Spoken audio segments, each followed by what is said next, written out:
I learned that night that laughter can be sharper than any blade, that it can cut through flesh and bone and settle deep in the place where hope once lived. They laughed at me in the grand ballroom of Thornwood Manor, under chandeliers that caught the light like frozen tears, and I stood there in my plain gray dress, my hands trembling at my sides, while the truth I had spoken dissolved into mockery. But I must begin earlier, before the laughter, before the shame. I must begin when I still believed that love could transcend the distance between a governess and a duke, when I was foolish enough to think that truth would be enough. My name is Eleanor Ashford, and I was 22 years old when I first arrived at Thornwood Manor as governess to Lady Catherine Thornwood, the Duke's young cousin. I came from a respectable family fallen on difficult times. My father, a country vicar who had died leaving debts and daughters. My mother passed years before from consumption. I had been educated beyond my station, trained in literature and music and French, and these accomplishments had secured me the position in one of England's great houses.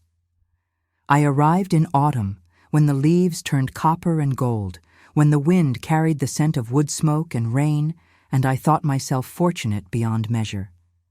The Duke of Thornwood was 28 then, recently returned from 2 years abroad following his father's death.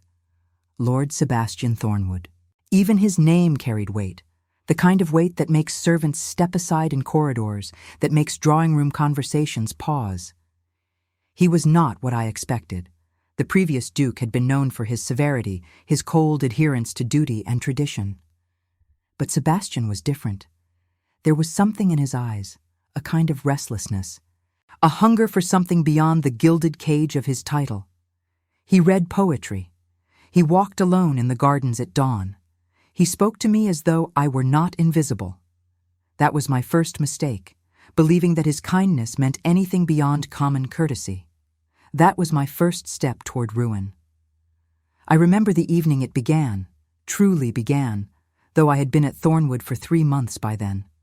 It was November, and a storm had come down from the north, rain lashing against the windows, thunder rolling across the moors. Lady Catherine had retired early with a headache, and I had been in the library returning books when Sebastian entered. He was soaked through, his dark hair dripping, his coat abandoned somewhere, and he looked startled to find me there.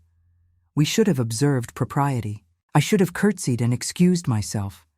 But instead, I asked if he was well, if he needed anything, and he smiled at me with such genuine warmth that something inside my chest loosened and shifted. We talked that night, about books, about the storm, about nothing of consequence and everything that mattered. He told me about Italy, about standing in the Sistine Chapel and feeling small before something greater than himself. I told him about my father's library, about reading by candlelight while my sisters slept, about the poems I had memorized to keep myself company during lonely years. The rain continued its assault on the windows, and somewhere in that room, with firelight painting shadows on the walls, a boundary dissolved that should have remained intact. He began to seek me out after that. Not openly, never openly. But we would find ourselves in the same corridor, in the garden at the same hour, in the library when the house had grown quiet. We spoke of philosophy and art, of the books we loved, and the lives we might have lived in different circumstances. He never touched me, not then. He never said anything improper. But there was something in the way he looked at me, something that made my heart race and my hands tremble, something that whispered of possibility. I knew I was being foolish. I knew that nothing could come of it. A governess and a duke might as well have been from different worlds entirely, separated by walls higher and thicker than stone. But I was young and lonely, and for the first time in my life, someone saw me, truly saw me, not as a servant or a poor relation, but as a person of worth and substance. The Dowager Duchess, Sebastian's mother, watched us with eyes like a hawk. Lady Margaret Thornwood was a woman who had built her life on propriety and position, who understood that the Thornwood name must be protected at all costs. She had already begun arranging a marriage for Sebastian, a union with Lady Helena Fairfax, daughter of an earl, a woman with impeccable breeding and a fortune to match. She did not speak to me directly about her concerns, but I felt her gaze following me, assessing the threat I posed. I should have been more careful. I should have guarded my heart. But by December, I was lost. It happened on Christmas Eve. The house was full of guests, the halls decorated with evergreen and holly, the air thick with the scent of spiced wine and roasted meat. There was to be a ball the following night, and the manor buzzed with preparation. I had helped Lady Catherine with her lessons in the morning, then retreated to my small room in the servants' wing to avoid the festivities. I had no place at such gatherings, no right to dance or dine with the family and their guests. But Sebastian found me there, climbing the narrow stairs to the quarters where the staff lived, a place he had no business being. He knocked on my door softly, and when I opened it, I found him standing there with snow dusting his shoulders, his eyes bright with something I could not name. He said he had brought me a gift, a book of poetry bound in green leather. Inside, on the title page, he had written my name in his own hand, Eleanor. Just that, nothing more, but it felt like a declaration. I should have refused it. I should have reminded him of the distance between us, of all the reasons this was dangerous. Instead, I invited him in. My room was small and plain, little more than a bed and a writing desk and a narrow window overlooking the gardens. But in that moment, it felt like the only room in the world. We stood there together, and I felt the air between us grow heavy with words we could not speak. He reached up and touched my face, his fingers gentle against my cheek, and I closed my eyes, allowing myself one moment of weakness, one moment of believing that this could be real. He kissed me then, softly at first, a question, and when I did not pull away, with growing urgency. And I kissed him back, pouring into that kiss all the loneliness and longing I had carried for so long, all the hope I had not dared to voice. The poetry book fell from my hands to the floor, forgotten. What followed was reckless and desperate and tender all at once. We came together like two people drowning, seeking in each other some kind of salvation. He whispered my name against my throat, and I held him as though he might disappear, as though morning would come and take him from me. In that narrow bed, in that small room, we created something that defied every rule of the world we lived in. Afterwards, as we lay tangled together in the darkness, he promised me things. He said we would find a way. He said he would speak to his mother, that he would end the arrangement with Lady Helena, that he did not care what society thought. He traced the line of my collarbone with his fingertips and told me I was more precious to him than his title, than his name, than anything. I wanted to believe him. God help me. I wanted to believe every word. But when dawn came, reality returned with it. He dressed quickly, kissed me once more, and slipped out before the servants began to stir. I lay alone in my bed, the sheets still warm from his body, and felt the first stirring of fear beneath my joy. 3 days later, he left for London. The Dowager Duchess had arranged it, some urgent business that required his immediate attention. He came to say goodbye to me in the schoolroom, with Lady Catherine present, and could only press my hand briefly and promise he would return within the fortnight. He never did. Letters came instead. Brief, formal letters dictated to a secretary, informing the household that the Duke would be traveling to the continent on matters of estate business, that he would be abroad for several months. No word for me, no private message, no explanation. I tried to tell myself there was a reason, that circumstances had prevented him from writing to me directly, that he had not simply abandoned me. But doubt crept in, cold and insidious, wrapping around my heart. And then, 6 weeks after that Christmas Eve, I realized I was with child. The signs had been there, but I had not wanted to see them. The missed courses, the morning sickness I attributed to anxiety, the way my body felt strange and foreign. When I finally accepted the truth, I felt the world tilt beneath my feet. I was carrying the Duke of Thornwood's child, and he was thousands of miles away, and I had no way to reach him. I wrote to him. Letter after letter, sent to the addresses his man of business had provided for emergencies. I poured my heart onto paper, explaining what had happened, begging him to return, to help me, to honor the promises he had made. I told him I loved him. I told him I was frightened. I told him I trusted him to do what was right. None of my letters reached him. I learned later that they had been intercepted, that the Dowager Duchess had given orders to the household staff to monitor all correspondence, that she had known about that Christmas Eve from the beginning. She had eyes everywhere, that woman, servants who reported to her, who told her every whispered conversation, every stolen glance. By March, my condition could no longer be hidden. My dresses grew tight, my face grew pale, and the other servants began to notice. The housekeeper came to my room one evening and informed me that the Dowager Duchess wished to see me immediately in her private sitting room. I went like a woman walking to her execution. My legs trembled beneath my skirts. My hands clutched at the fabric of my dress. I had not slept properly in weeks, haunted by nightmares of disgrace and ruin. Lady Margaret sat in her chair like a queen on a throne, her gray hair perfectly arranged, her black mourning dress immaculate. She did not invite me to sit. She simply looked at me with eyes like ice and said, "You are with child." It was not a question. I nodded, unable to speak. She asked who the father was, though I believe she already knew. I told her the truth. I told her that her son and I loved each other, that we had plans, that he would want to know about his child. The silence that followed was terrible. Then she laughed, a cold, cutting sound that seemed to fill the room.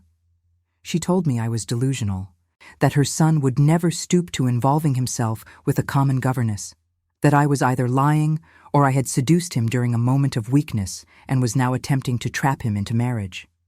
I protested. I told her about the poetry book, about his promises, about the letters I had sent. She informed me that there was no poetry book, that any letters I claimed to have sent must have been lost or destroyed, that there was no proof of anything I was saying. She gave me a choice, though it was no choice at all. I could leave quietly, with a small sum of money to keep me from immediate destitution and never speak of this to anyone. Or I could be expelled without a reference, without a penny, and my family name would be dragged through the scandal. I tried to stand firm. I said I would wait for Sebastian to return, that I would tell him myself, that he deserved to know.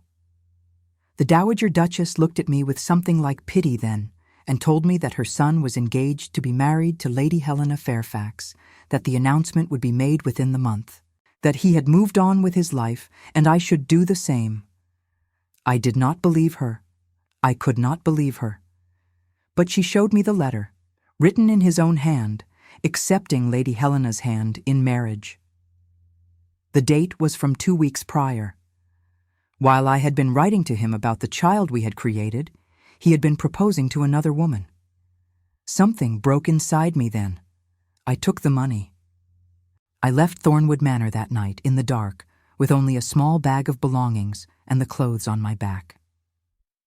The housekeeper called a carriage to take me to the village, and I rode through the darkness with tears streaming down my face, watching the lights of the manor grow distant and finally disappear. I found lodging in a village 50 miles away, a small room above a bakery. I lived there in isolation, spending the dowager's money carefully, watching my belly swell with each passing week. I had no friends, no family to turn to. My sisters had married and moved away, and I could not bear to burden them with my shame. In July, during a storm that seemed to echo the night I had first spoken with Sebastian in the library, I gave birth to a son. I labored alone except for the midwife, gripping the sheets and crying out against the pain. And when they finally placed the baby in my arms, I looked down at his tiny face and saw Sebastian there. The same dark hair, the same shape to his eyes and mouth. I named him Thomas, after my father, and I promised him that I would love him enough for 2 parents, that I would protect him from the cruelty of the world. For 3 years, we lived in that room above the bakery. I took in sewing and taught piano lessons to the village children. We survived, barely, but we survived. Thomas grew strong and bright, curious about everything, quick to laugh and slow to cry. He looked more like his father with each passing day, and sometimes it hurt to look at him. But I loved him with a fierceness that surprised me. I taught myself not to think about Sebastian. I told myself that he had made his choice, that he had married Lady Helena and forgotten about the governess he had ruined. I built walls around the place in my heart where he had lived, and I focused on my son, on giving him the best life I could manage with so little. But I never stopped hoping. Not entirely. Some part of me, foolish and stubborn, believed that if Sebastian knew the truth, if he could see his son, he would come. He would make things right. I did not know then how wrong I had been about everything. I did not know that he had never received my letters, that he had never known about Thomas, that the marriage to Lady Helena had never taken place. I did not know that the Dowager Duchess had orchestrated everything, weaving a web of lies that kept us apart. I did not know that Sebastian had spent 3 years searching for me. But I am getting ahead of myself. That part comes later. First, there was the afternoon when everything changed, when the past I had tried to bury came rushing back with the force of a flood. It was October, 3 years almost to the day since I had left Thornwood Manor. Thomas was playing in the narrow garden behind the bakery, chasing a ball I had sewn for him from scraps of fabric. I was hanging laundry on the line, watching him laugh, feeling that familiar mixture of love and sorrow that had become my constant companion. A carriage appeared at the end of the lane. Fine and black and bearing a coat of arms, I recognized even from a distance. My hands froze on the wet linen. My heart began to pound. The carriage stopped, and a woman stepped out. Not the Dowager Duchess, but someone I knew nonetheless. Mrs. Hartley, who had been the housekeeper at Thornwood Manor. She was older now, more gray in her hair, but her face was kind as she approached me. She said my name, Eleanor, with such gentleness that I nearly wept. She asked if we could speak. I called Thomas to me, holding him close, and invited her inside. What she told me in that small room, with my son playing at our feet, changed everything I thought I knew. She told me that the Dowager Duchess had died 6 months prior, that with her death, certain secrets had begun to emerge, that Sebastian had discovered the intercepted letters, the lies about the engagement, the money paid to ensure my silence, that he had been searching for me for months, hiring investigators, following every lead. She told me that Sebastian had never married Lady Helena, that the engagement had been broken off when he returned from abroad and learned what his mother had done, that he had been furious, devastated, consumed with guilt for not protecting me. She told me that he wanted to see me, that he was in London now, but that he would come if I sent word, that he had never stopped loving me. I listened to all of this with my hand pressed to my mouth, tears streaming down my face. I looked at Thomas, who had Sebastian's eyes, Sebastian's smile, and I felt 3 years of pain and anger and longing crash over me like a wave. Mrs. Hartley saw my hesitation. She understood it. But then she told me one more thing, the thing that made my decision for me. She told me that the Dowager Duchess, on her deathbed, had confessed everything to Sebastian, and she had done something else. She had arranged for the truth to be revealed publicly, a final act of cruelty from beyond the grave. She had left instructions that letters be sent to all the society families who had witnessed my humiliation, informing them that the governess had been telling the truth, that the Duke's mother had lied to protect the family name. The scandal was going to break whether I wanted it to or not. The laughter that had followed me from Thornwood Manor was going to return, louder and more vicious than before. Mrs. Hartley said that Sebastian wanted to be there when it happened. He wanted to stand beside me, to claim his son, to tell the truth himself. But he would not come without my permission. He would not force himself back into my life if I did not want him there. I had a choice to make. I could hide, could take Thomas and disappear, could try to outrun the scandal. Or I could face it, could return to the world that had rejected me and demand the recognition I was owed. I thought about my son, about the life he would have if I continued to hide. He would grow up knowing he was illegitimate, knowing his father was a duke who had never claimed him. He would carry that shame forever. Or I could be brave.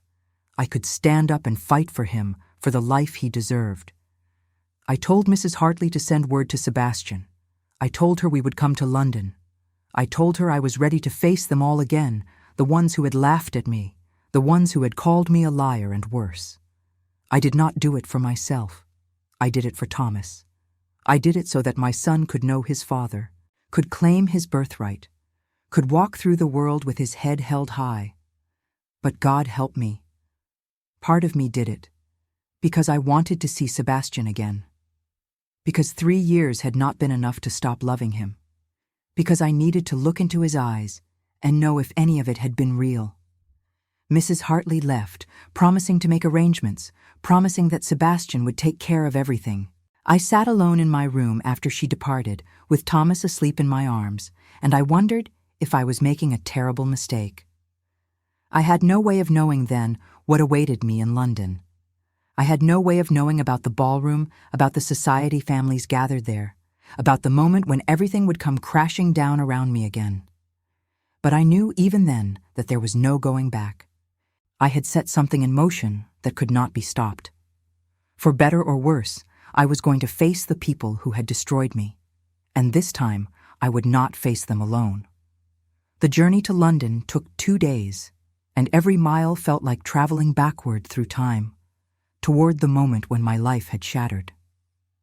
Mrs. Hartley had arranged everything with quiet efficiency, sending a modest carriage and enough funds to secure respectable lodging.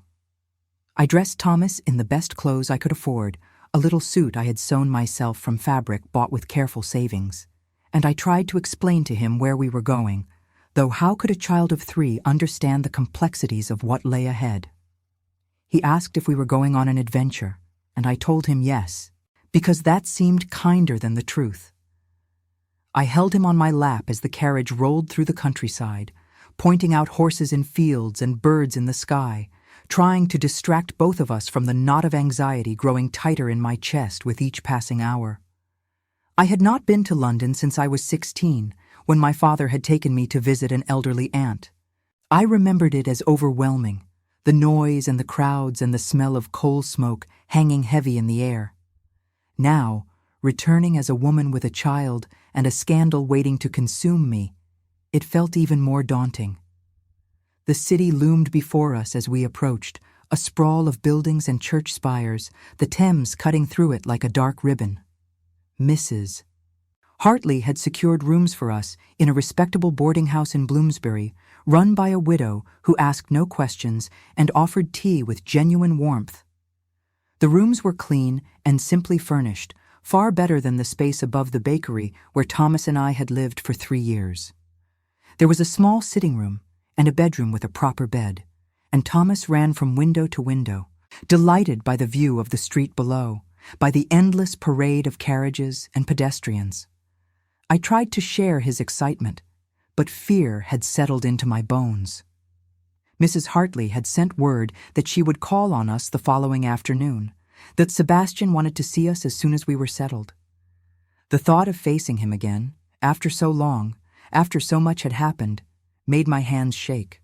I unpacked our few belongings and tried to prepare myself, though I had no idea how one prepared for such a reunion. That night, I barely slept. I lay in the darkness, listening to Thomas breathe, his small body curled against mine, and I thought about all the ways this could go wrong. What if Sebastian looked at me and saw only the foolish girl who had let herself be ruined? What if he looked at Thomas and felt nothing, no connection, no recognition of his own blood? What if the love I remembered had been nothing more than a young man's passing fancy, magnified in my memory by loneliness and time? I had built him into something almost mythical during our separation, I realized. The man I remembered might not exist at all. Morning came too soon and too slowly at once. I bathed Thomas and dressed him carefully, combing his dark hair until it shone. He asked why I was fussing so much, and I told him we were going to meet someone important, someone who would be very happy to meet him. I did not tell him yet about fathers, about dukes, about the complicated truth of his birth. That would come later, if Sebastian proved worthy of being known. Mrs. Hartley arrived precisely at 2 o'clock, and she smiled when she saw Thomas, her eyes going soft in a way that told me she saw Sebastian in him as clearly as I did. She had brought a small wooden horse as a gift, and Thomas clutched it with delight, already inventing stories about the adventures they would have together. She told me that Sebastian was waiting at his London residence, a townhouse in Mayfair that had belonged to his father. She said he had wanted to come himself, but thought it might be better if we met privately first, away from curious eyes. The arrangements had been made with such care, such consideration for my comfort, that I felt tears prick at my eyes. Whatever else had happened, whatever mistakes had been made, Sebastian was trying to do right by us now. The carriage ride to Mayfair seemed to last both an eternity and no time at all. Thomas chattered about the buildings we passed, about the horse Mrs. Hartley had given him, while I sat in silence, my heart beating so hard I thought it might break through my ribs. I had imagined this moment 1,000 times during the past 3 years, but now that it was here, I felt utterly unprepared. The townhouse was elegant, but not ostentatious. Red brick with black iron railings and window boxes that held the last flowers of autumn. A butler opened the door before we could knock, as though he had been watching for us, and he greeted us with the kind of formal courtesy that made me feel both welcomed and terrified. We were shown into a drawing room that overlooked a small garden, the walls painted a soft blue, the furniture upholstered in cream and gold. It was beautiful and intimidating, a reminder of the vast distance between the world Sebastian inhabited and the one where I had raised our son. Mrs. Hartley stayed with us, perhaps sensing that I needed the support, and Thomas explored the room with wide eyes, touching the spines of books on the shelves, examining a globe that stood by the window. Then I heard footsteps in the hall, quick and purposeful, and the door opened. Sebastian stood in the doorway, and time collapsed. He looked older, the lines around his eyes deeper, his face thinner than I remembered. But his eyes were the same, that deep brown that had haunted my dreams, and when he looked at me, I saw everything I had hoped to see: recognition, longing, regret, love. He said my name, Eleanor, and his voice broke on it. He took a step into the room, then stopped, as though afraid that coming closer might make me disappear. I could not speak. I could only stand there, drinking in the sight of him, feeling 3 years of carefully constructed walls crumble to dust. Then Thomas, oblivious to the weight of the moment, ran to him with the wooden horse clutched in his hand, eager to show this new person his treasure. Sebastian looked down at our son, and I watched his face transform. He knelt slowly, bringing himself to Thomas's level, and I saw his hand tremble as he reached out to touch the boy's hair. He asked Thomas his name, his voice rough with emotion. Thomas answered proudly, his small voice clear and confident, and Sebastian smiled, though tears were streaming down his face. He looked up at me then, and in his eyes I saw wonder and devastation, joy and unbearable loss. He said, "He looks just like my father, just like the portraits in the gallery at Thornwood." And I realized he was seeing not just our son, but the legacy, the bloodline, the undeniable proof of what we had created together. Mrs. Hartley quietly excused herself, giving us privacy.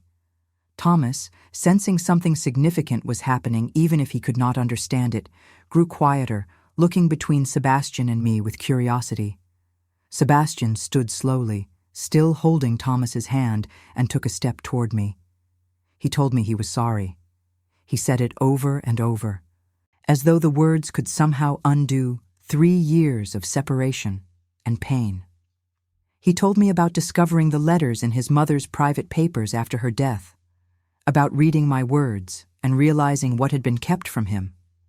He told me about the broken engagement with Lady Helena, how he had returned from abroad to find his mother orchestrating a marriage he had never agreed to, how he had refused and been told I had taken money to disappear because I had been lying about the child. He had believed her, he said, his voice thick with shame. For months, he had believed her lies because he could not imagine his own mother capable of such cruelty. But something had nagged at him, some sense that the story did not fit with the woman he had known, with the Eleanor who had talked with him about poetry and philosophy, who had looked at him with such honesty and hope. When his mother fell ill, in her final days, she had confessed. Perhaps it was guilt, perhaps it was the knowledge that death was coming and secrets could no longer be maintained. She had told him everything. About intercepting the letters, about paying me to leave, about the lies she had told to keep us apart. She had done it for the family, she said. She had done it to protect the Thornwood name from scandal, to ensure Sebastian married appropriately. He told me that in that moment, watching his mother confess, he had felt his world splinter. The woman who had raised him, who had taught him about duty and honor, had destroyed the one thing that mattered most. She had taken from him the woman he loved, and a son he had never known existed. After her death, he had begun searching immediately. He had hired investigators, followed every lead, visited every village where a woman named Eleanor Ashford might have gone. It had taken months to find me, months of dead ends and false trails, and during that time he had lived with the growing fear that I might be lost to him forever, that I might have died in childbirth or fled abroad or remarried under another name. I listened to all of this, and I felt the anger I had carried for so long begin to shift and reshape itself. It was not Sebastian who had abandoned me. It was his mother, that cold woman who had valued appearances over truth, who had sacrificed 2 lives to maintain her carefully constructed world. I told him about the pregnancy, about writing to him desperately, about waiting for a response that never came. I told him about the shame and isolation, about giving birth alone, about the years of poverty and fear. I told him about Thomas, about how I had raised him to be kind and curious and brave, how I had loved him enough for 2 parents because I had believed his father did not want him. Sebastian listened with his hands clenched at his sides, his jaw tight with suppressed emotion. When I finished, he crossed the distance between us and pulled me into his arms, holding me so tightly I could barely breathe. He said he would spend the rest of his life making this right, that he would give us everything we should have had from the beginning. I let myself lean against him for just a moment, feeling the solid warmth of him, breathing in the scent I had almost forgotten. But then I pulled away, because there were practical matters to discuss, because emotion alone could not solve what lay ahead. I asked him about the scandal, about the letters his mother had arranged to be sent. He told me that the Tun was already buzzing with rumors, that within days everyone would know that the Dowager Duchess had lied, that the Governess had been telling the truth about the Duke's child. There would be a reckoning, he said. Society would have to acknowledge what had been done to me. But I was afraid. I told him that I did not want to face those people again, the ones who had laughed at me and called me a liar. I told him that I wanted to take Thomas and disappear, to find somewhere quiet where we could live without the weight of scandal and judgment. Sebastian took my hands in his, and he told me that running would not protect Thomas. If we disappeared, the scandal would follow us, would define us forever. But if we faced it together, if we stood before society and told the truth, then Thomas could claim his birthright. He could be recognized as the Duke's son, could have access to the education and opportunities that should be his by right of blood. He asked me to trust him. He asked me to let him stand beside me when the truth came out, to let him claim Thomas publicly as his heir. He said that together we could face down the cruelty of the Tun, that together we could demand the respect we were owed. I looked at Thomas, who was playing with his wooden horse on the carpet, oblivious to the adult conversation swirling around him. I thought about the life he would have if I said yes, the doors that would open for him, the future that would be possible. And I thought about the life he would have if I said no, forever marked as illegitimate, forever shut out from his father's world. I told Sebastian I would do it. Not for myself, but for our son. I would face the society that had destroyed me if it meant giving Thomas a chance at the life he deserved. Relief flooded Sebastian's face, and he pulled me close again, pressing his forehead to mine. He promised he would protect us, that he would not let anyone hurt us again. And I wanted to believe him, wanted to trust that love and truth would be enough. Mrs. Hartley returned then, and the conversation turned to practical arrangements. Sebastian insisted we move into the townhouse immediately, that there were rooms prepared for us, that Thomas should have a proper nursery, and I should have the comfort and security I had been denied for so long. I hesitated, uncertain about the propriety of living under his roof when we were not married. But Sebastian pointed out that propriety had done nothing to protect me before, and that we were beyond such concerns now. So we moved our few belongings into the Mayfair townhouse that very afternoon. Thomas was delighted by the nursery, with its rocking horse and toy soldiers and books with gilt edges. I was given a bedroom that adjoined it, decorated in soft greens and creams, with a view of the garden and a bed so large and soft I almost wept when I saw it. After years of that narrow cot above the bakery, this felt like luxury beyond imagining. Sebastian gave me space that evening, understanding that I needed time to adjust, to process everything that had happened. But he dined with us, and he sat on the floor of the nursery playing with Thomas, building towers of blocks that Thomas delighted in knocking down. Watching them together, seeing Sebastian's face light up with joy at every small thing our son did, I felt something in my heart begin to thaw and heal. After Thomas was asleep, Sebastian and I sat in the drawing room, and he told me about the gathering that was planned for 3 days hence. Lady Ashford, a distant cousin of his and a prominent society hostess, was holding a ball. The cream of London society would be there, including many of the same families who had been present at Thornwood Manor the night I had been humiliated. Sebastian had arranged with Lady Ashford to make an announcement at the ball. He would introduce me and Thomas to society, would publicly acknowledge his son, would tell the truth about what his mother had done. It would cause a sensation, he said. There would be gossip and judgment and cruelty, but it would also establish Thomas's legitimacy in the eyes of the world, would ensure that no one could question his place in the Thornwood line. I felt sick with fear at the thought of it. I remembered too well the laughter in the Thornwood ballroom, the way faces had turned toward me with mockery and disdain. I had been so young then, so certain that truth would be believed. Now I was older and I knew better. I knew that society did not care about truth as much as it cared about maintaining its own illusions. But Sebastian reminded me that things were different now. He was the Duke, not his mother. He had the power and the authority to command respect, to demand that I be treated with courtesy. And more than that, he said, the ton respected wealth and title above all else. By acknowledging Thomas as his heir, he was placing our son in a position of such importance that society would have to accept him, regardless of the circumstances of his birth. I asked him what would happen to us after the announcement. Would we continue living in this strange limbo, connected by our son, but nothing more? Would he eventually marry someone appropriate, some Lady Helena or equivalent, and relegate Thomas and me to the margins of his life? Sebastian took my hands again, and he told me something I had not expected. He said he wanted to marry me. Not someday, not eventually, but soon as it could be arranged without causing more scandal.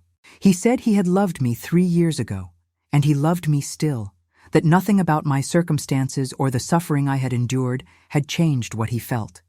He wanted Thomas to have his name, yes, but he also wanted me to have it. He wanted us to be a family in every sense of the word. I did not know what to say. Part of me had dreamed of this, had imagined Sebastian returning and offering me everything I had lost. But another part of me, the part that had been hardened by 3 years of struggle and pain, was afraid to believe it. I told him I needed time, that I could not make such a decision when everything was happening so quickly. He accepted this with grace, though I saw disappointment flicker across his face. He said he would wait as long as I needed, that he understood I had reason to be cautious. But he also said he hoped I would come to trust him again, would come to believe that his intentions were sincere. The next 2 days passed in a blur of preparation. Sebastian hired a modiste to make dresses for me, insisting that I should have gowns worthy of a duchess, even though I was not one yet. I protested at the expense, but he told me firmly that I had lived in poverty long enough, that he would not have me walk into that ballroom wearing anything less than the finest. The modiste worked with remarkable speed, creating a gown in deep sapphire blue silk, with delicate lace at the neckline and sleeves, more beautiful than anything I had ever worn. Thomas also received new clothes, a small suit in dark blue velvet that made him look like a miniature gentleman. He did not understand why we were dressing so formally, but he was pleased with the attention and the new toys that kept appearing in the nursery. Sebastian spent hours with us during those 2 days. He played with Thomas, learning his son's personality and preferences, discovering what made him laugh and what frightened him. He and I talked late into the evenings, filling in the gaps of the past 3 years, learning each other again. There were moments of painful honesty when I told him about the despair I had felt, the nights I had not known how we would survive. And there were moments of tentative joy when we laughed together over something Thomas had said or done, when we remembered the happiness we had shared before everything fell apart. I found myself softening toward him despite my fear. It was impossible not to see his genuine love for Thomas, his desperate desire to make amends for the time he had lost. And when he looked at me, I saw the same tenderness I remembered from that Christmas Eve so long ago, the same hunger for connection, the same hope for a future together. But I also saw his guilt. It weighed on him, the knowledge that his mother had caused such suffering, that he had believed her lies even briefly. He apologized constantly, almost compulsively, until I finally told him that apologizing would not change the past, that what mattered now was what we did going forward. On the evening before the ball, after Thomas was asleep, Sebastian found me in the drawing room. I was standing at the window, looking out at the dark garden, trying to calm the anxiety that had been building all day. Tomorrow night, I would walk into a ballroom full of people who had humiliated me, and I would have to stand there while Sebastian revealed the truth. I felt exposed, vulnerable, terrified of the judgment I would face. Sebastian came to stand beside me, close enough that I could feel the warmth of him. He told me that if I wanted to change my mind, if I wanted to leave London tonight and never face those people, he would arrange it. He would not force me to do this if I was not ready. But I thought about Thomas, about the future we were trying to build for him. And I thought about the girl I had been 3 years ago, the one who had told the truth and been destroyed for it. She deserved vindication. She deserved to have those who had mocked her see that she had been right all along. I told Sebastian I would go through with it. And then, surprising myself, I asked him to kiss me. I had been holding myself apart from him, afraid to let my heart become involved again, afraid to trust that this was real. But in that moment, with darkness pressing against the windows and the weight of tomorrow hanging over us, I needed to feel something other than fear. He turned to me slowly, his eyes searching my face, making sure I was certain. Then he cupped my face in his hands, the way he had that Christmas Eve, and he kissed me with such tenderness that tears spilled down my cheeks. It was not the desperate passion of our first time, but something deeper, something that felt like coming home after a long exile. When we finally pulled apart, he rested his forehead against mine and whispered that he would keep me safe tomorrow, that he would not let anything happen to me or to Thomas. And I believed him, or at least I tried to. The morning of the ball dawned cold and gray, with rain threatening in heavy clouds that hung over the city. I dressed carefully in the sapphire gown, and Mrs. Hartley helped arrange my hair, sweeping it up in a style that was both elegant and simple. When I looked at myself in the mirror, I barely recognized the woman staring back at me. She looked like she belonged in a duke's house, like she had every right to walk into a society ballroom. But inside, I was still the frightened governess who had been laughed out of Thornwood Manor. Thomas would stay home with Mrs. Hartley and the nursemaid Sebastian had hired. He was too young for such an event, and besides, the announcement would be made without him present. Sebastian wanted to shield him from the initial shock and speculation, to let the ton absorb the news before Thomas was introduced into society properly.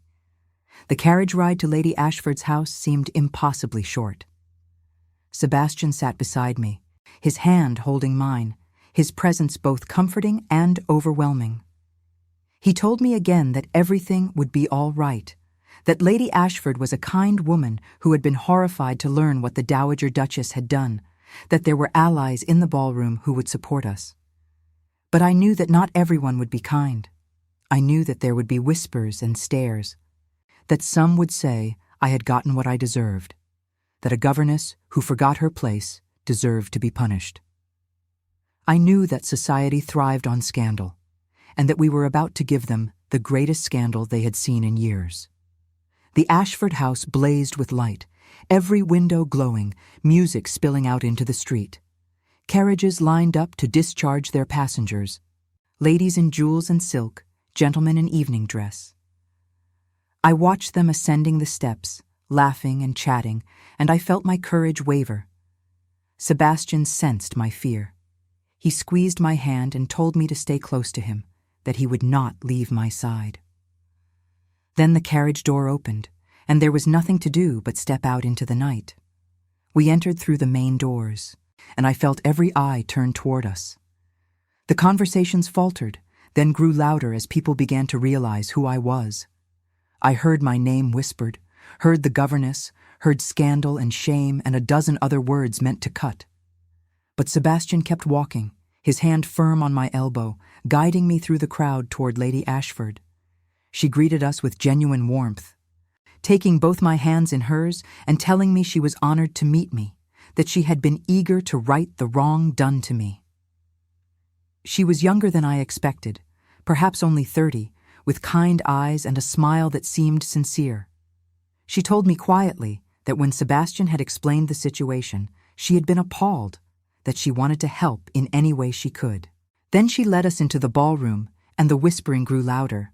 I saw faces I recognized from Thornwood Manor, women who had laughed at me, men who had looked through me as though I did not exist. I saw Lady Helena Fairfax standing near the orchestra, her face pale with shock. I saw cousins and distant relations of the Thornwood family, their expressions ranging from curiosity to outrage. And then I saw her. Lady Beatrice Thornwood, Sebastian's aunt, the woman who had been present the night I made my claim at Thornwood Manor. She was standing near the fireplace, surrounded by other matrons, and when she saw me, her face twisted with fury. She started toward us, her intention clear, but Sebastian stepped forward to intercept her. The ballroom grew quiet then, everyone watching, waiting to see what would happen. This was the moment everything would change, the moment when the truth would finally be told. I stood there in my sapphire gown, my hands trembling at my sides, and I remembered that other ballroom, that other moment when laughter had cut through me like glass. But I was not alone this time. Sebastian stood beside me, solid and unmovable, and when he began to speak, his voice carried across the room with the authority of his title and the weight of his conviction. He said that he had something to tell them all, something that concerned his family and his heir and the future of the Thornwood line. And as he spoke, as he began to tell the story of what his mother had done, I felt something shift inside me. The fear was still there, but beneath it was something stronger. I was still standing. After everything, I was still standing. And this time, they would have to listen. Sebastian's voice cut through the silence like a blade through silk, clear and unwavering, carrying to every corner of the ballroom. He spoke with the authority of a man who had nothing to lose and everything to gain. A man who had decided that truth mattered more than reputation, more than the carefully maintained facades that held society together. He began by addressing his family's history, speaking of duty and honor and the weight of the Thornwood name. He spoke of his father, the previous Duke, and the legacy of responsibility that had been passed down through generations. And then he spoke of his mother, the Dowager Duchess, and his voice grew heavy with sorrow and anger combined. He told them that his mother had lied. Not a small lie, not a convenient fiction, but a devastating deception that had destroyed lives and separated a father from his son. He told them about the governess who had served his household faithfully, who had been kind and intelligent and everything a woman of character should be. He told them that he had loved her, that they had been together, that she had conceived his child. The ballroom erupted in whispers, but Sebastian continued, his voice rising above the noise. He told them how his mother had sent him abroad on false pretenses, how she had intercepted every letter Eleanor had written, how she had threatened and bribed and manipulated to keep the truth hidden. He told them about the money paid to ensure Eleanor's silence, about the lies told to the household staff, about the systematic erasure of Eleanor's existence from Thornwood Manor. And then he told them about his son. 3 years old, he said, with dark hair and brown eyes and the unmistakable features of the Thornwood line.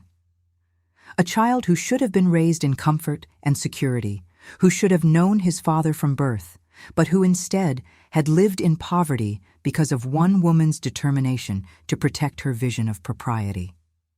Lady Beatrice tried to interrupt, her voice shrill with outrage, claiming that Sebastian was being manipulated, that I had clearly poisoned his mind against his own mother.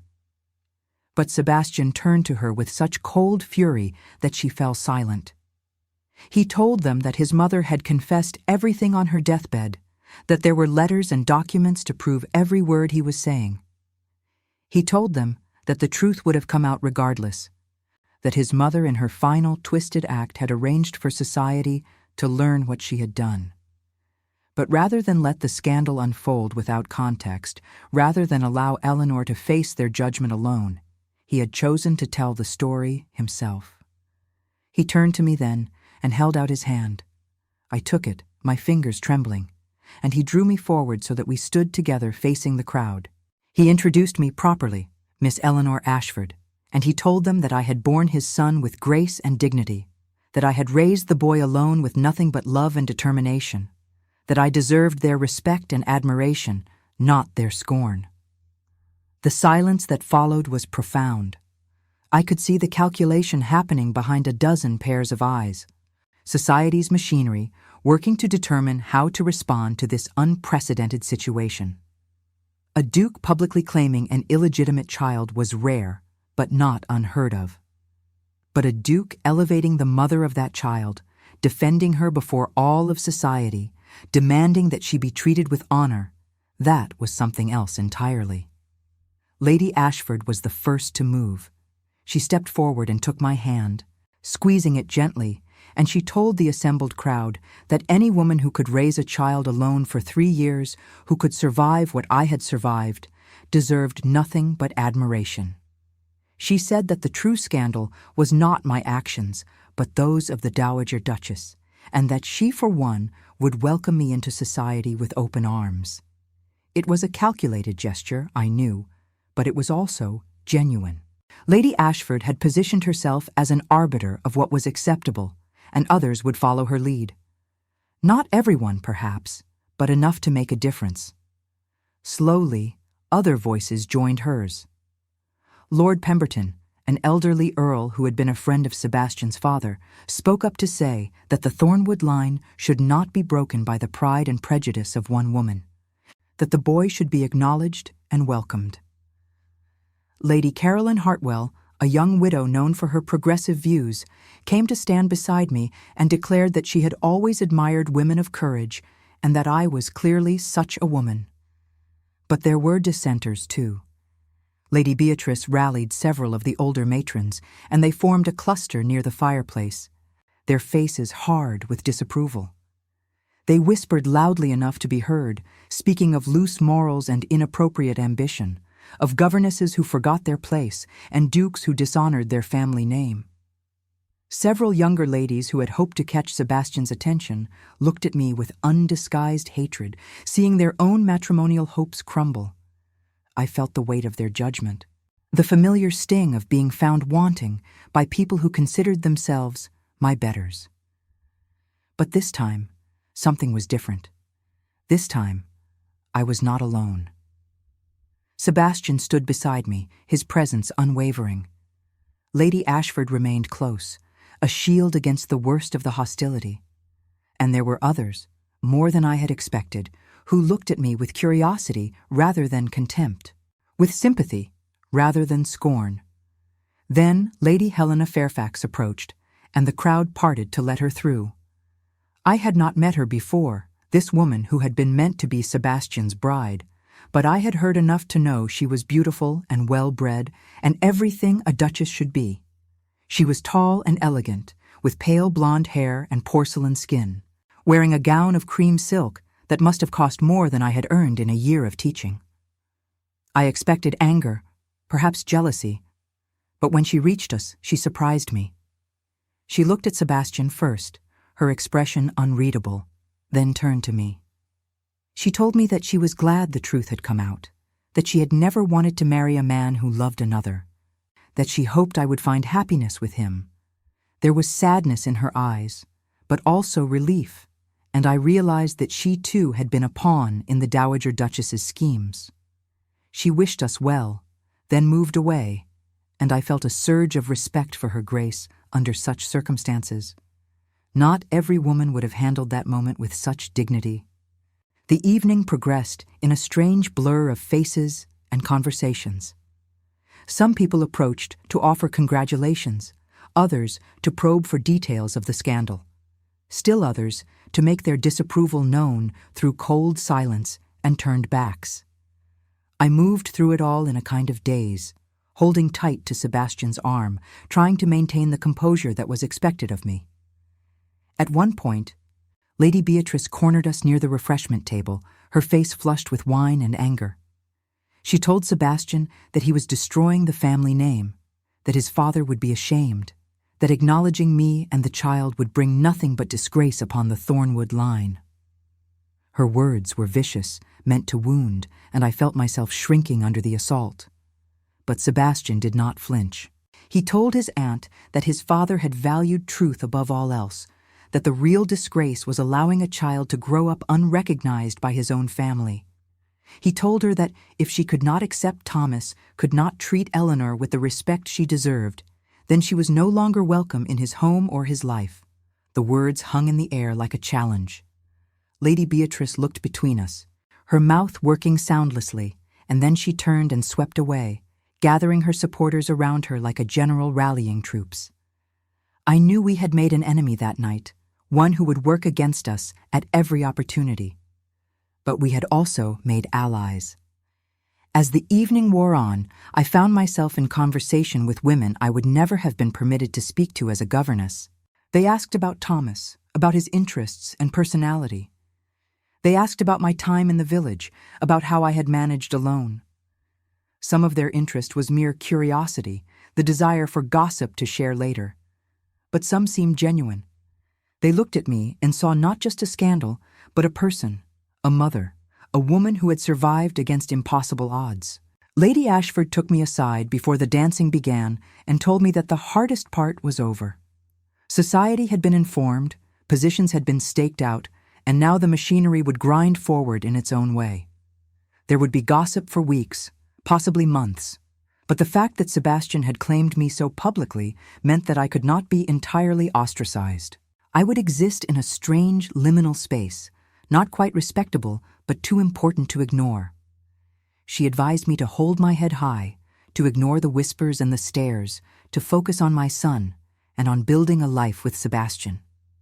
She told me that society had short attention spans, that some new scandal would eventually eclipse ours, and that if I could weather the initial storm, I would find a place in this world.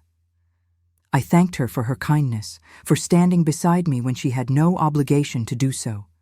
She smiled and said that she had lost a child herself, years ago, and that she knew what it was to love fiercely and to fight for that love.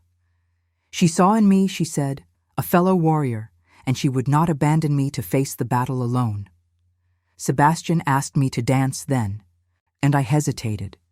It felt too public, too exposed, to waltz with him in front of everyone. But he reminded me that we had already weathered the worst, that dancing was a declaration of our union, a statement that we were together and would remain so. So I let him lead me onto the floor, and as the music began, as he took me in his arms, I felt the weight of hundreds of eyes watching us. But I also felt his strength, his certainty, and I tried to draw on that. We moved together through the familiar patterns of the waltz, and for those few minutes, the world contracted to just the two of us, just the music and the movement and the feeling of being held. He told me quietly that I was doing beautifully, that he was proud of me, that he knew how difficult this was. I told him that I was terrified, that I did not know how to be the person society now expected me to be.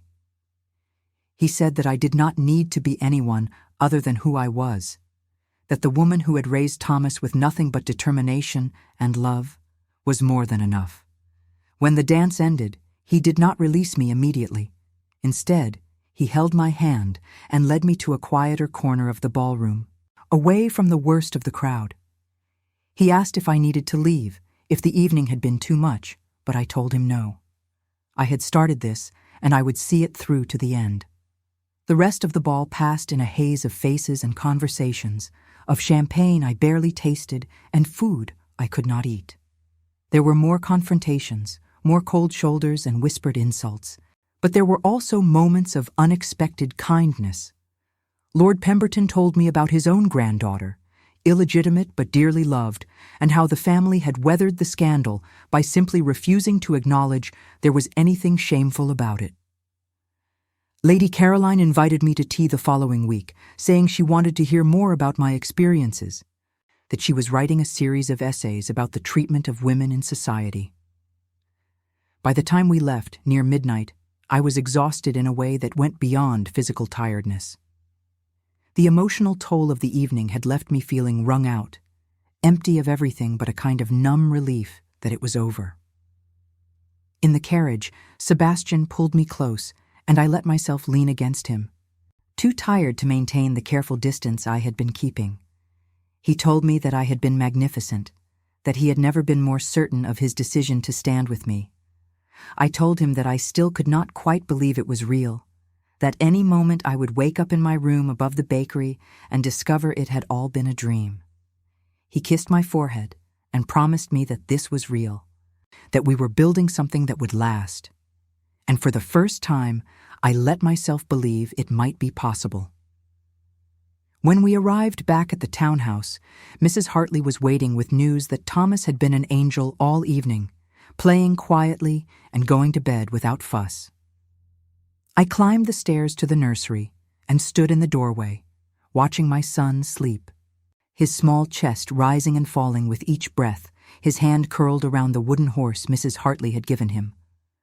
This was what it had all been for, I thought. Not my own vindication, not Sebastian's honor, but this child who deserved to know his father, who deserved to grow up with every advantage we could give him. Whatever society thought, whatever gossip would follow us, Thomas would be safe and loved and recognized. That was worth every moment of humiliation, every whispered insult, every cold stare. Sebastian came to stand beside me, and together we watched our son sleep. He put his arm around my waist, and I let him, too tired to resist the comfort he offered. He asked if I regretted it, facing them all tonight, and I told him no. It had been terrible, but it had also been necessary. I asked him what would happen next, and he told me that there would be formal papers to draw up, legal recognition of Thomas as his son and heir. There would be announcements in the newspapers, more gossip, more scrutiny, but he would handle all of it, would shield both Thomas and me from the worst of it.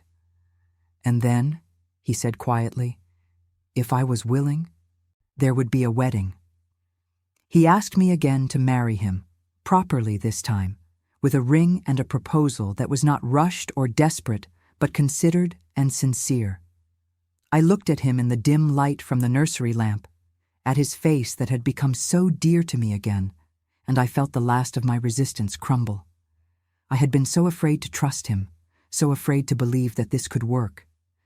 But standing there with our son sleeping peacefully and the worst of the storm behind us, I felt something shift inside me. I told him yes. Yes, I would marry him. Not because of Thomas, not because of society's expectations, but because I loved him. I had loved him 3 years ago, and I loved him still, despite everything that had happened, despite all the pain and separation and doubt. The love had survived, battered and bruised but intact, and it was strong enough to build a life upon. He kissed me then, deeply and thoroughly, and I kissed him back, pouring into it all the emotion I had been holding back. When we finally broke apart, we were both breathing hard, and there were tears on both our faces. He told me he would marry me as soon as possible, that he did not want to wait, that he had already lost 3 years and did not intend to lose another day. I laughed and told him that we would need time to plan, that a duke's wedding required more preparation than could be accomplished in a week. But inside, I felt the same urgency, the same desire to have this settled and official, to be able to call myself his wife and know that nothing could separate us again. We went downstairs together, and he poured us each a glass of wine, and we sat in the drawing room talking about the future. He wanted to return to Thornwood Manor, he said, to raise Thomas there, to show him the estate that would one day be his, but only if I was comfortable with it, only if I could bear to return to the place where I had been so badly hurt. I told him that I could face Thornwood Manor if he was beside me, that the house itself had done nothing wrong, that it was the people who had hurt me, not the stones and mortar. And besides, I wanted Thomas to know his heritage, to grow up with the land and the history that were his birthright. Sebastian looked relieved, and he told me about his plans for the estate, about improvements he wanted to make, about the school he wanted to establish for the children of the tenants. He had ideas and energy and a vision for what Thornwood could be, and I found myself getting caught up in his enthusiasm, imagining the life we could build there together. We talked until the fire burned down to embers and the candles guttered in their holders. We talked about Thomas, about his education and upbringing, about how we would help him understand his complicated beginnings. We talked about our own childhoods, filling in more details of the years we had spent apart. We talked about everything and nothing, the way people do when they are falling in love again, when they are rediscovering each other after a long absence. Finally, near dawn, Sebastian walked me to my bedroom door. He kissed me goodnight, and I felt the promise in that kiss, the certainty that this was just the beginning, that we had years ahead of us to learn and love and build something lasting. I slept deeply that night, free of the nightmares that had plagued me for years, free of the fear that had been my constant companion. And when I woke to Thomas climbing into bed with me, chattering about the toys in his new nursery, I felt something I had not felt in 3 years. I felt hope. Real, genuine hope for the future. The next few days brought a flurry of activity. Newspaper announcements were drafted and sent, informing society of the Duke of Thornwood's intention to marry Miss Eleanor Ashford and formally recognize Thomas Ashford as his son and heir. The solicitors drew up documents establishing Thomas's legal status, ensuring that no one could ever question his claim to the Thornwood estates and fortune. Letters arrived by the dozens, some offering congratulations, others dripping with barely concealed disapproval. Sebastian dealt with most of them, shielding me from the worst of the vitriol, but I insisted on reading some. I needed to know what we were facing, needed to prepare myself for the reality of our situation. Lady Caroline kept her promise and invited me to tea. I went, nervous but curious, and found myself in the company of several other women who were interested in social reform. They asked me about my experiences, about the difficulties faced by women in my position, about the ways society could better support unmarried mothers and their children. It was strange and empowering to have my story treated as something valuable, as evidence of systemic failures rather than personal disgrace. Lady Ashford called several times, bringing with her other society ladies who were willing to accept me. She was building a social foundation for me, brick by brick, introduction by introduction. Not everyone would ever approve, she admitted, but enough would tolerate me that I could function in society, could give Thomas the social connections he would need as he grew. Sebastian took me to meet his solicitors and his man of business, insisting that I should understand the full extent of the Thornwood fortune, should know exactly what would be available to me and to Thomas. The numbers were staggering, almost incomprehensible to someone who had lived on a few shillings a week. But more than the money, I appreciated being included in the discussions, being treated as a partner rather than a dependent. He also took Thomas out, just the two of them, beginning to build the relationship he had missed for 3 years. They went to the park, to the British Museum, to feed ducks by the Serpentine. Thomas came back from these excursions, glowing with excitement, talking endlessly about Papa, about the things they had seen and done together. It filled my heart to see them together, to watch Sebastian learn to be a father, to see Thomas blossom under his attention. One afternoon, Sebastian brought me to a jeweler, and he had me fitted for a ring. Not some massive diamond meant to impress society, but a simple band of gold set with sapphires the color of the gown I had worn to the ball. He said he wanted me to have something beautiful, something that was mine alone, not inherited from previous duchesses or chosen to match the family jewels. When he slipped it on my finger, there in the jeweler's shop with the proprietor watching discreetly from across the room, I felt the reality of what was happening settle over me. I was going to be the Duchess of Thornwood. I was going to marry this man, raise our son together, build a life that just months ago had seemed impossible. That evening, as we sat in the drawing room after Thomas had gone to bed, I asked Sebastian if he ever regretted it, if he ever wished he had chosen someone like Lady Helena, someone who would have made his life easier, who would have been accepted without question. He looked at me with such intensity that I felt my breath catch. He told me that he had never wanted easy, that he had never wanted someone chosen by his mother or approved by society. He wanted me, with all the complications and challenges that came with that choice. He wanted the woman who had read poetry with him by firelight, who had survived 3 years alone, who had raised their son with nothing but love and determination.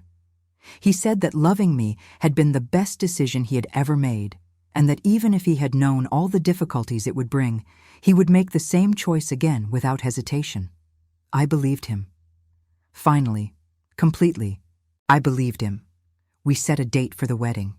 6 weeks away, long enough to make proper preparations, but not so long that we would have to wait through another social season. It would be a private ceremony, Sebastian said, just family and close friends, held at Thornwood Manor. He wanted to begin our married life there, wanted to reclaim the house from the shadow of his mother's machinations. I agreed, though the thought of returning to Thornwood still made my stomach clench with anxiety. But we would face it together, and that made all the difference. 2 weeks after the ball, a letter arrived that changed everything again. It was from Lady Beatrice, written in her cramped, furious hand. She informed Sebastian that she was contesting Thomas's legitimacy, that she had hired solicitors to challenge his claim to the Thornwood inheritance. She argued that there was no proof he was actually Sebastian's son, that I could have been with any number of men, that Sebastian was being manipulated by a clever schemer who had targeted him from the beginning. The letter was cruel and calculating, designed to sow doubt and create legal obstacles. But more than that, it was a declaration of war. Lady Beatrice would not accept defeat gracefully. She would fight us at every turn, would use every tool at her disposal to prevent Thomas from inheriting.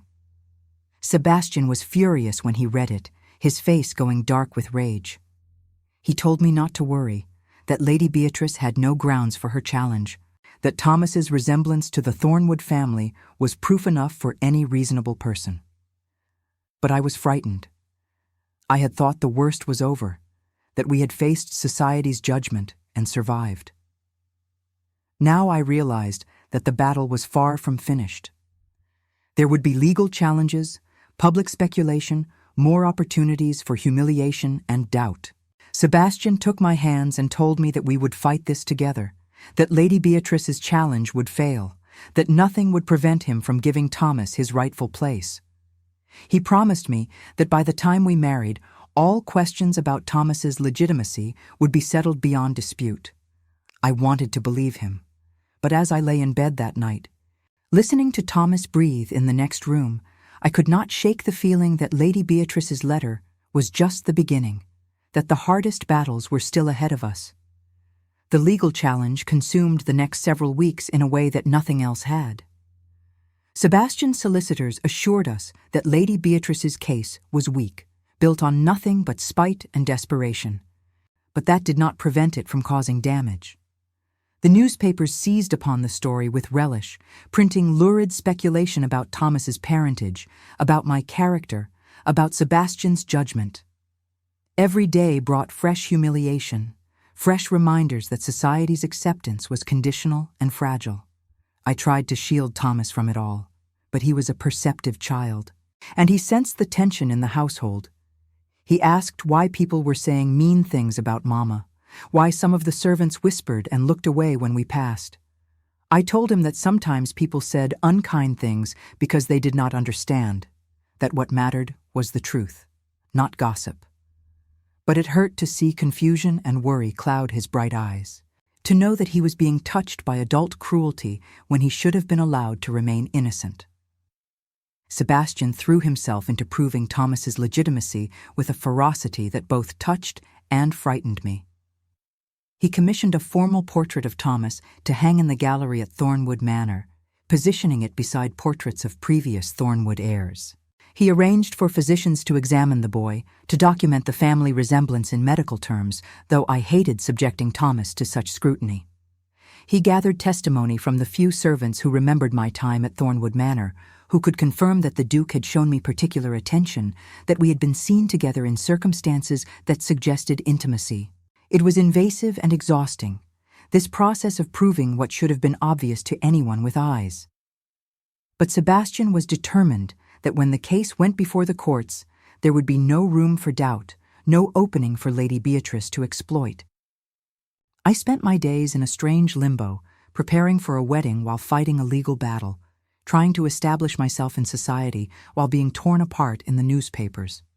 Lady Ashford and Lady Caroline remained steadfast in their support, calling regularly, inviting me to small gatherings where I could practice navigating social situations. But there were many doors that remained closed to me, many invitations that did not arrive, many women who crossed the street rather than acknowledge me. Thomas became my anchor during this time. Every morning he would climb into my bed and tell me about his dreams, about the adventures he planned for the day. He was adjusting to his new life with remarkable resilience, accepting the townhouse and the servants and his father with the easy adaptability of childhood. He loved Sebastian unreservedly, with the wholehearted devotion that children give when they feel safe and cherished. Watching them together brought me both joy and pain. Joy because Thomas finally had the father he deserved, because I could see the bond forming between them, strong and genuine. Pain because I mourned the 3 years they had lost, the milestones Sebastian had missed, the memories that could never be recovered. One afternoon, Sebastian found me crying in the drawing room after Thomas had shown him a drawing he had made, a picture of the 3 of us standing in front of a house labeled home. Sebastian held me while I wept, and he told me that we could not change the past, could only build the best future possible. He said that Thomas would never remember those years of poverty and struggle, would only know that his parents loved him and had fought to be together. I wanted to believe that would be enough. The wedding preparations continued despite the legal challenges. Sebastian wanted everything to be perfect, wanted me to have the ceremony I had been denied when we first should have married. A modiste came to fit me for a wedding gown, a creation in ivory silk with Brussels lace, more beautiful than anything I had ever imagined wearing. Thomas was to have a new suit as well, navy velvet with silver buttons, so he could stand with us during the ceremony. We planned for a small gathering at Thornwood Manor, just 30 or 40 guests, people who had proven themselves allies during the scandal. Lady Ashford would attend, along with Lady Caroline and Lord Pemberton and several others who had defended us publicly. Notably absent from the invitation list was Lady Beatrice and her faction, a deliberate statement that their disapproval would not be tolerated. But before the wedding could take place, we had to return to Thornwood Manor, and that prospect filled me with dread. I had not been back since the night I was expelled, the night the Dowager Duchess had destroyed my life with cold efficiency. The thought of walking through those halls again, of sleeping under that roof, made my hands shake and my breath come short. Sebastian understood my fear, but he insisted it was necessary. The manor was Thomas's inheritance, he said, the place where the boy would grow up and eventually take his own place as Duke. We needed to reclaim it, to fill it with new memories that would eclipse the old ones. And besides, the servants needed to meet me properly, needed to understand that I would be their mistress, that the household would be run according to my wishes and Sebastian's, not according to the ghost of the previous Duchess. So we made plans to travel to Thornwood Manor 3 weeks before the wedding. We would stay there through the ceremony, would begin our married life in the house where everything had begun. The journey took most of a day, Thomas bouncing with excitement in the carriage while I grew increasingly tense as we drew closer. I had not told Thomas the full story of my time there, had not explained that this was the place where I had been a servant, where his grandmother had cast me out. He knew only that it was Papa's house, that it would be our home, that there were horses and gardens and all manner of wonders to explore. As the familiar outline of Thornwood Manor appeared on the horizon, I felt my throat tighten with emotion. It looked exactly as I remembered. The stone facade gray and imposing, the windows reflecting the afternoon sun, the gardens stretching out in carefully maintained elegance. But it also looked different, somehow less threatening, perhaps because I was arriving as the future Duchess, rather than as a governess with no rights and no power. The staff was assembled on the front steps to greet us, a formal reception that Sebastian had arranged. I recognized some faces from my previous time there. Older now, their expressions carefully neutral. Others were new, hired after my departure, curious about the woman who had caused such upheaval. The butler, Mr. Jameson, greeted us with proper ceremony, welcoming the Duke and his family to Thornwood Manor. His family. The words sent a shiver through me. I was family now, or I would be soon, and these people would answer to me. Thomas was overwhelmed by the size of the house, his small hand gripping mine tightly as we entered the great hall. Sebastian lifted him up so he could see better, pointing out the portraits on the walls, the suit of armor standing in the corner, the grand staircase that curved up to the second floor. I watched Thomas's face fill with wonder, and I tried to see the house through his eyes, to focus on the beauty and history rather than my own painful memories. Sebastian had arranged for us to stay in the ducal apartments, the rooms that had belonged to his parents. They had been completely redecorated, he told me quietly. Every trace of his mother removed, every piece of furniture replaced. He wanted me to be comfortable, wanted no reminders of the woman who had caused such harm. The rooms were beautiful, decorated in soft blues and creams, with windows overlooking the gardens and the moors beyond. There was a nursery adjacent to the main bedroom, already filled with toys and books for Thomas. Sebastian had thought of everything, had tried to make this place feel like home rather than a repository of bad memories. That first evening, we dined in the smaller family dining room rather than the formal hall. Just the three of us, with Thomas chattering happily about everything he had seen, about the stables he wanted to visit, about the enormous bed in his new room. After dinner, Sebastian took us on a tour of the house, showing me how things had changed, how he had begun to put his own stamp on the estate. He had converted one of the drawing rooms into a library, filling it with books on every subject imaginable. He showed me the music room, where a new pianoforte waited, and told me he hoped I would play for him again, the way I used to when I was governess here. He took us to the conservatory, where exotic plants grew in humid warmth, where Thomas immediately wanted to explore every corner. And then, hesitantly, he asked if I wanted to see the old servants' quarters, the room where I had lived, where we had come together that Christmas Eve.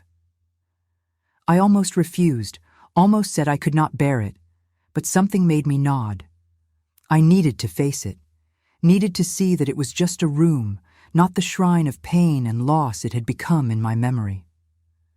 We climbed the narrow stairs, leaving Thomas with Mrs. Hartley, and walked down the familiar corridor. The door was the same, the number unchanged, and when Sebastian opened it, I saw that the room was empty now, dusty from disuse.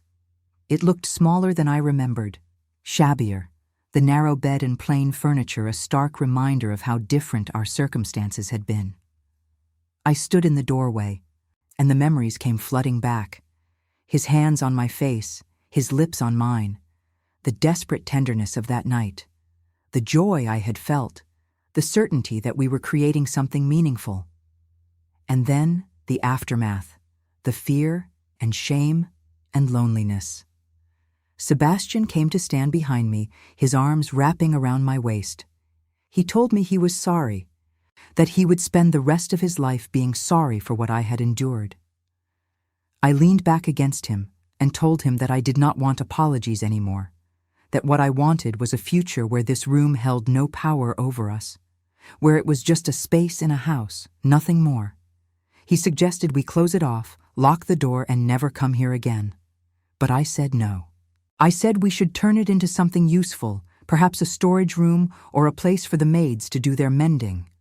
I would not give it the power of being forbidden, would not let it remain a secret locked away. It would be just another room in Thornwood Manor, and eventually, even the memory of what had happened here would fade. We returned to the main house, and I felt a strange sense of peace.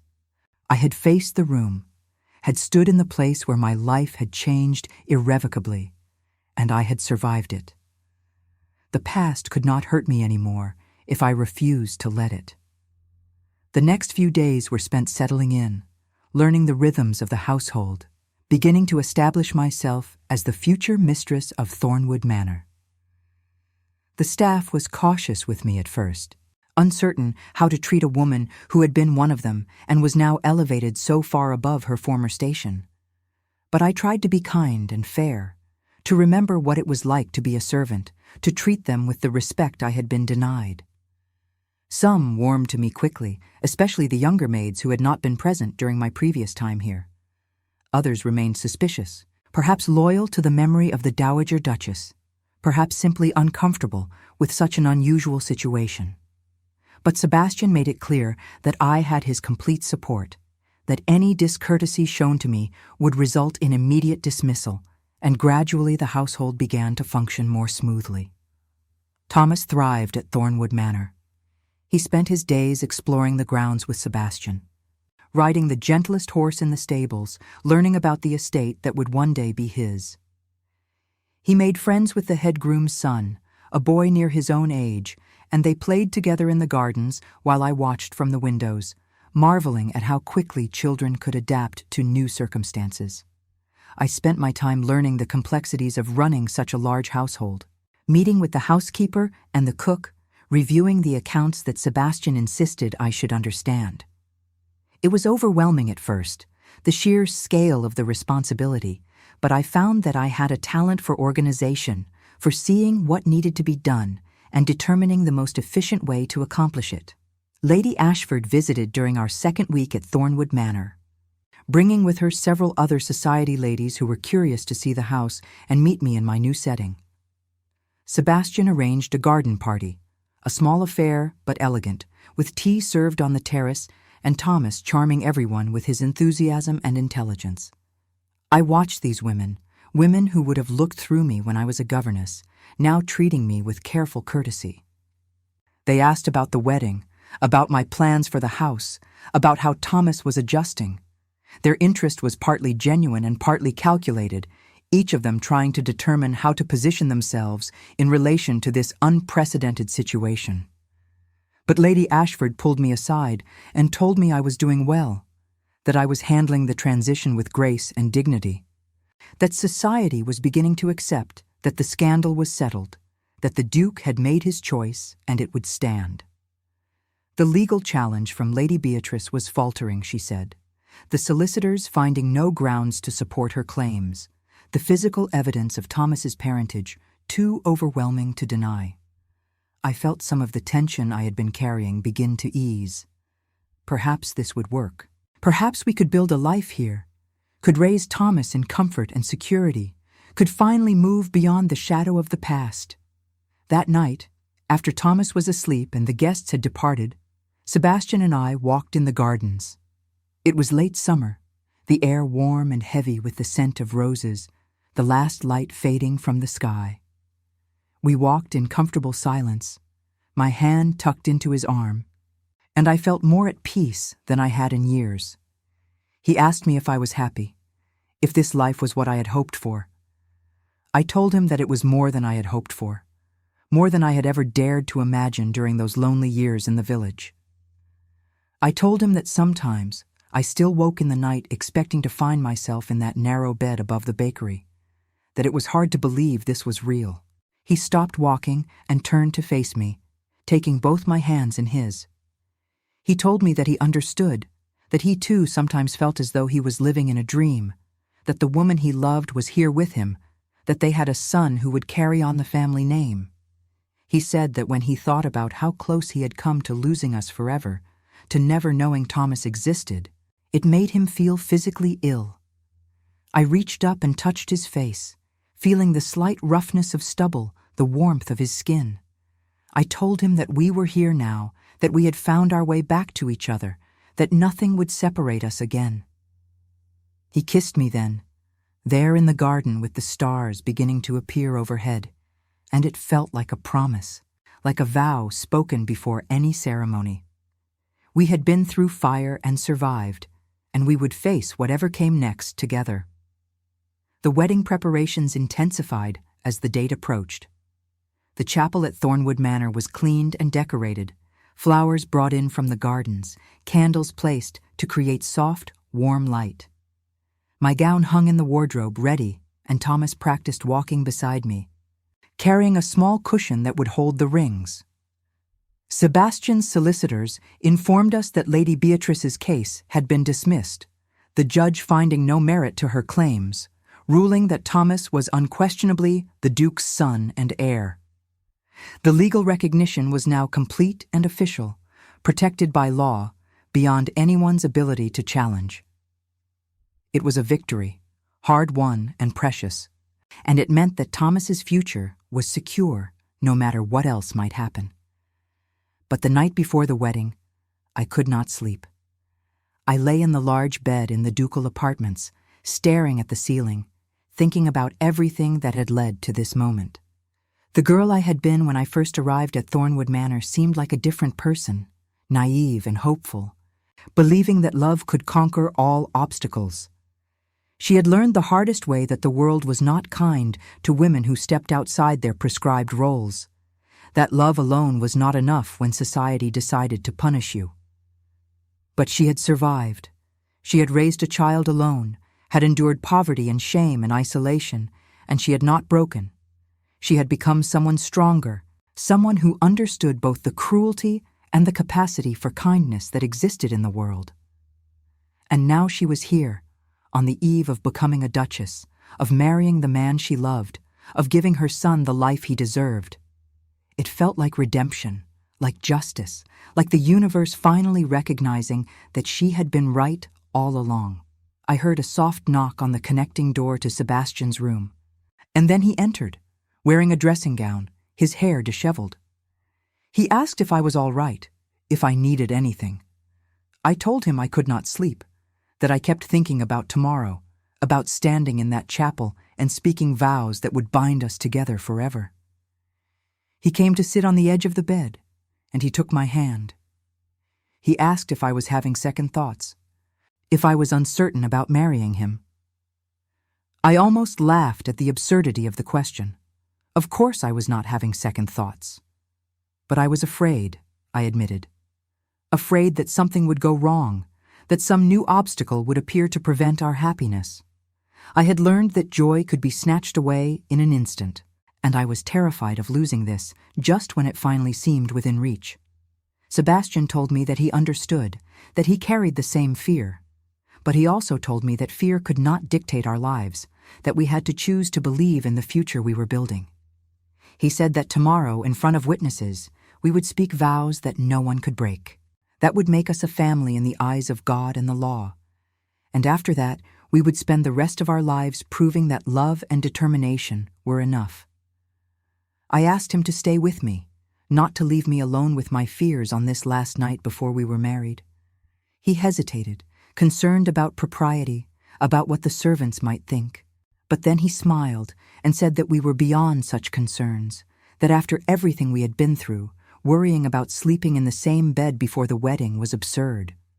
So he climbed under the covers beside me, and I curled against him, feeling the solid warmth of his body, the steady rhythm of his breathing. We did not make love, though I could feel the desire between us, held in check by mutual unspoken agreement.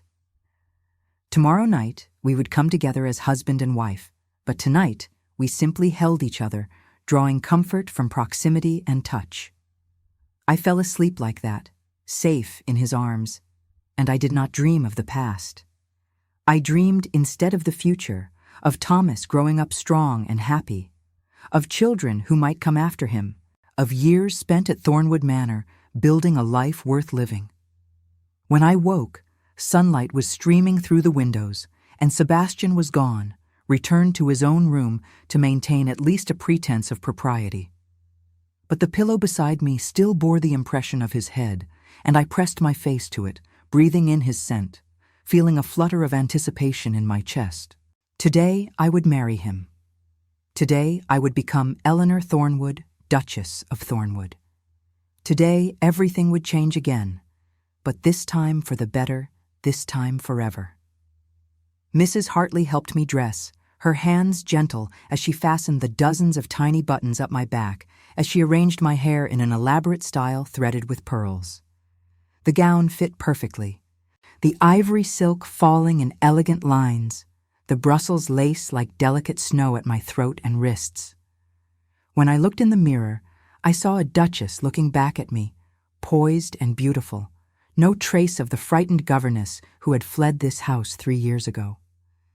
Thomas came to see me before we went down to the chapel, his eyes going wide when he saw me. He told me I looked like a princess from one of his storybooks, and I knelt carefully, mindful of the gown, and kissed his forehead.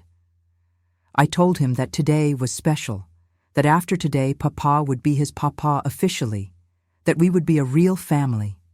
He asked if that meant no one could take me away again, and I felt tears prick at my eyes.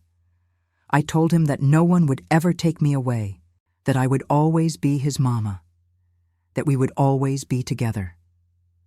He seemed satisfied with that answer, and he showed me the cushion he would carry, the rings already secured with ribbons. The walk to the chapel seemed both endless and too short. The house staff lined the corridors, watching as I passed, and I saw genuine smiles on many faces, saw hope that perhaps this unconventional union would bring happiness to Thornwood Manor. The guests were already assembled in the chapel when I arrived, 30 or 40 people who had proven themselves friends during the scandal. And then I saw Sebastian standing at the altar, and everything else fell away. He wore formal dress, all black except for the white of his shirt and cravat, and he looked at me with such love and devotion that I felt my heart might burst. He was smiling, his eyes bright with unshed tears, and I knew in that moment that everything we had endured had been worth it to arrive here, to this moment, to this promise of forever. Thomas walked beside me, his steps careful and measured, clutching the ring cushion. We processed down the aisle together, past Lady Ashford and Lady Caroline and Lord Pemberton and all the others who had supported us, and then Thomas went to stand with Mrs. Hartley while I took my place beside Sebastian. The vicar began the ceremony, his voice solemn and rich, speaking of love and commitment and the sacred bond of marriage. But I barely heard the words. I was focused on Sebastian, on his face, on his hands holding mine, on the overwhelming sense that this was right, that we belonged together, that no force in heaven or earth could separate us now. When the time came to speak our vows, Sebastian's voice was strong and clear, promising to love and cherish me, to honor and protect me for all the days of his life.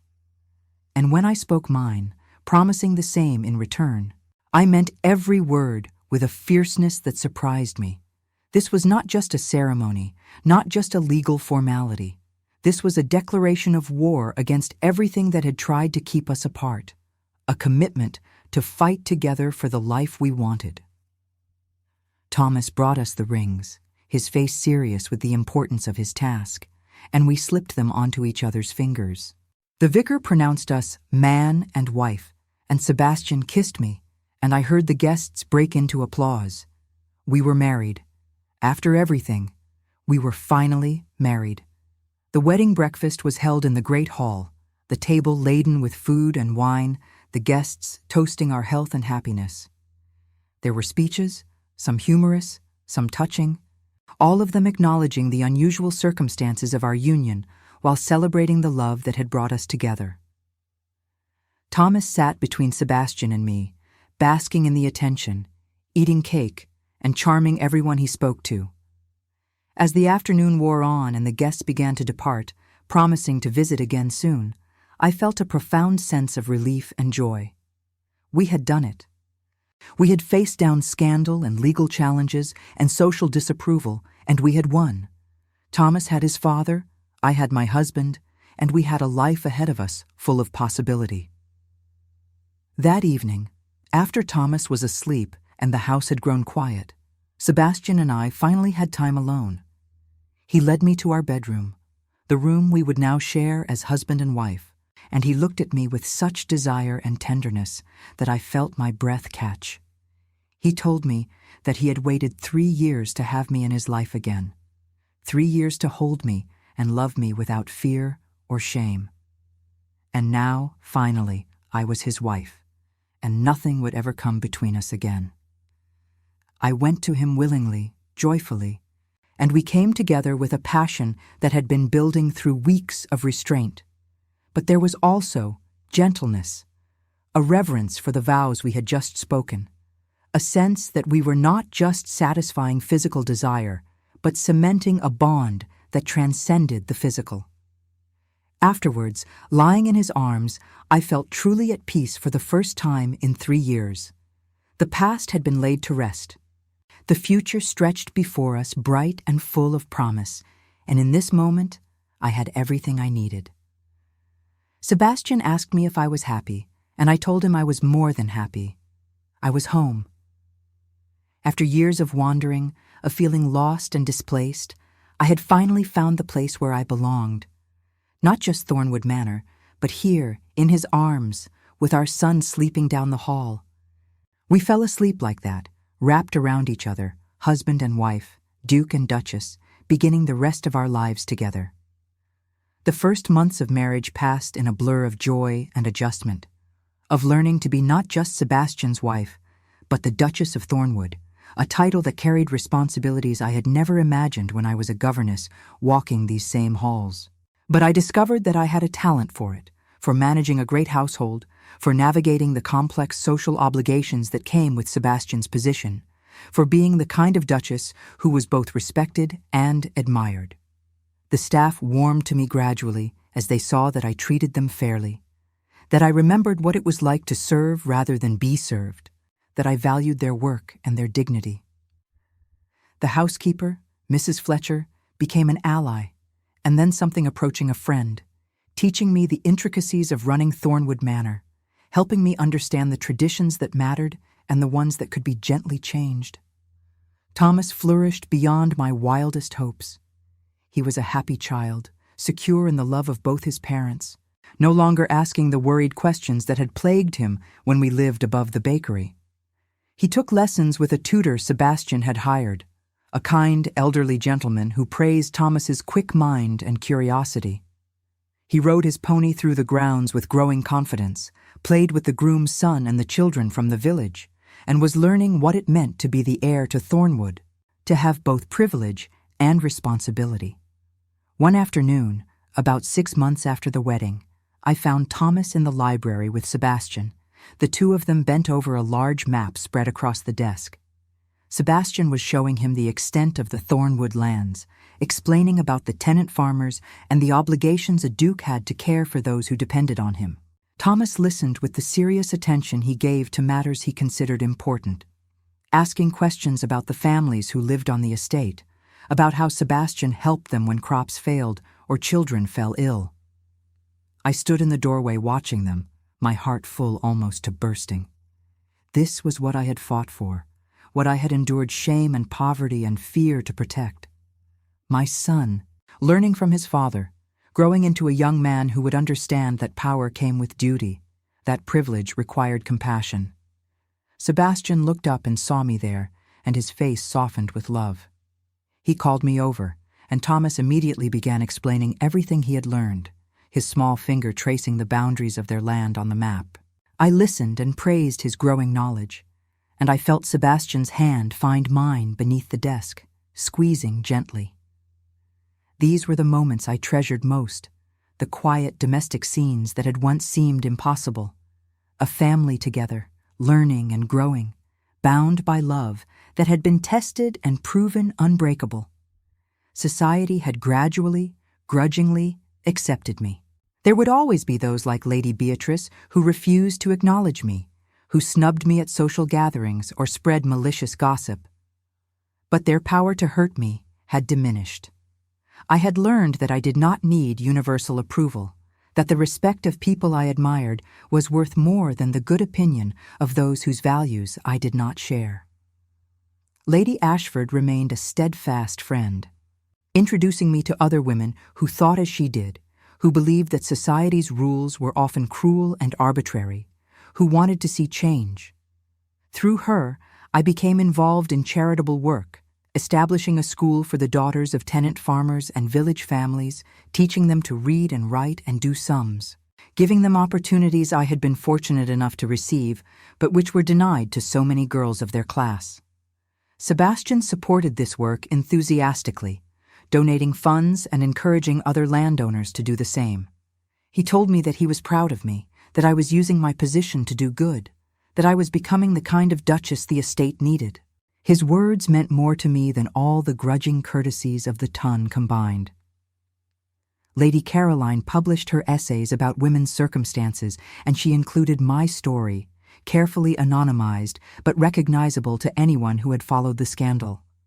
She wrote about the cruelty of a system that punished women for loving across class boundaries, that offered them no protection when powerful families decided to cast them out.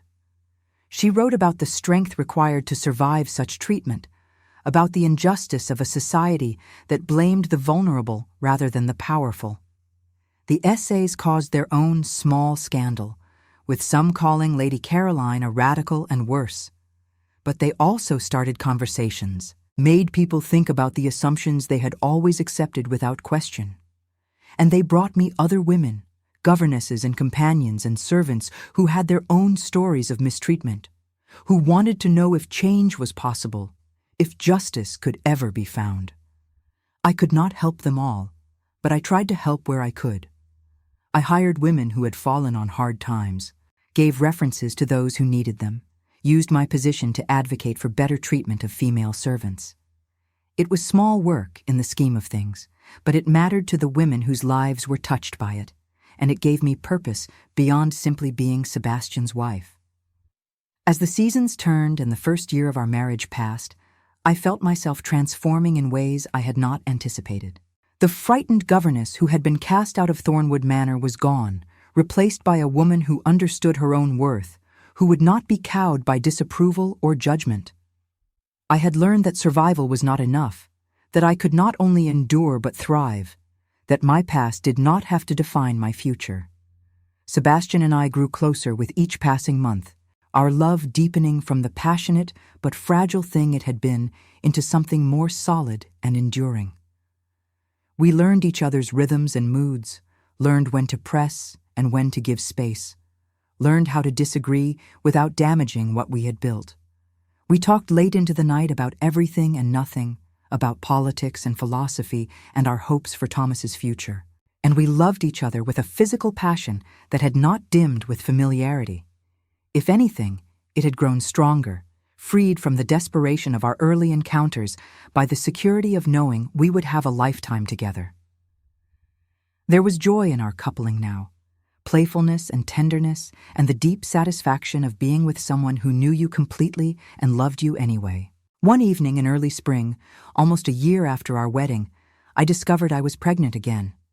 I had been feeling unwell for several weeks, tired and queasy in the mornings, and when the physician confirmed what I already suspected, I felt a complex mixture of joy and fear. Joy because I wanted more children, wanted Thomas to have siblings, wanted to fill Thornwood Manor with the sound of young voices.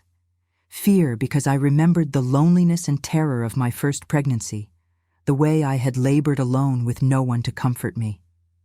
But this time was different. This time I had Sebastian, who was overjoyed at the news, who immediately began fussing over me with such earnest concern that I had to laugh. This time I had the best physicians money could hire, a comfortable bed in a safe house, servants to attend to my every need. This time I did not have to face childbirth alone and afraid.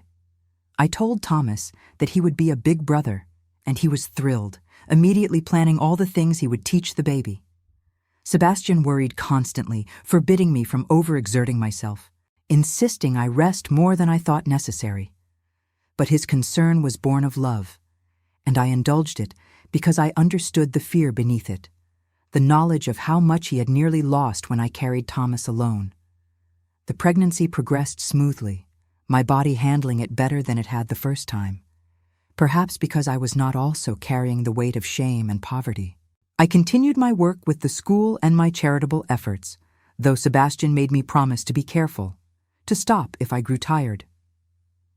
Lady Ashford and Lady Caroline visited often, bringing gifts for the baby and advice from their own experiences with motherhood.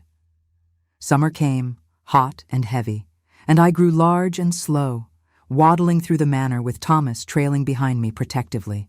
He had taken his future role as big brother very seriously, and he was constantly bringing me things he thought I might need, a cushion for my back, a book to read, a glass of water. Sebastian watched our son's devotion with visible emotion, and he told me one night that Thomas was going to be a remarkable man, that we had raised him well, despite everything. I went into labor on a warm August evening, just as the sun was setting over the moors. It was easier than my first time, perhaps because I knew what to expect, perhaps because I was not alone.